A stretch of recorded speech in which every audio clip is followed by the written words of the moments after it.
Alright guys, bought another GMC 2014 4.3 V6.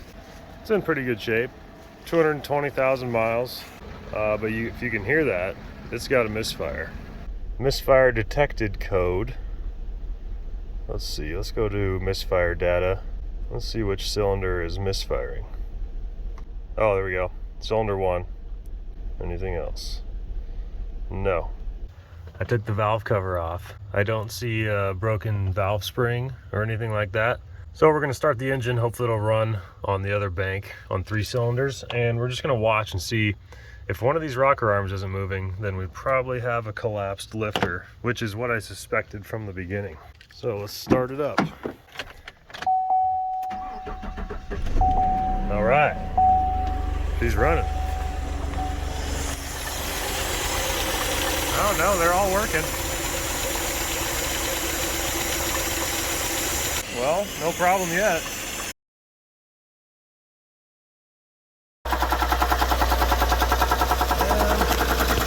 look at that.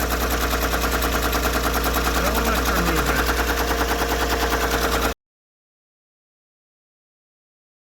Moving on to a compression test. Cylinder 1's first. That's the one that my scanner was showing had a misfire. So let's see if it has low compression.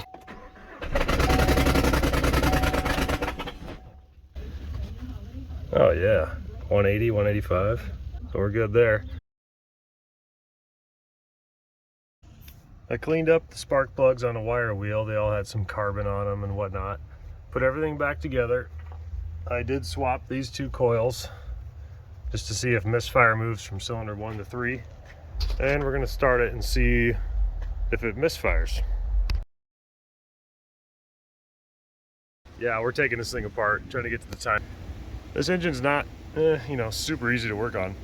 The alternator bracket and everything over here, I was like, this thing goes all the way down to this stud.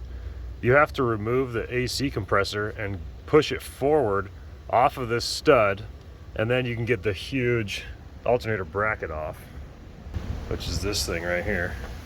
And then you can get to the water pump bolts that are behind the alternator bracket.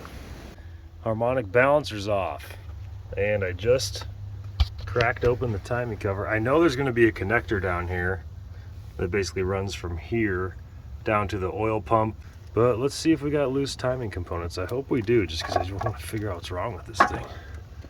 Okay, there's that wire. Look how dumb this thing is. What a stupid design. Oh! Ha ha ha! I was right! I was right. Oh, please don't hurt the radiator. I think it's okay. Yes! I just had a feeling that this feels like a timing issue. Running rough at idle, but then you increase RPM and it just acts normal. Oh, look at this. Yes! The timing chain tensioner is gone. This is the metal spring behind the plastic piece that's supposed to be right here. This is where, yeah, this is the tensioner is just broke. So we need to order it. Oh, I can see the plastic piece is slid down there. That little orange thing right there.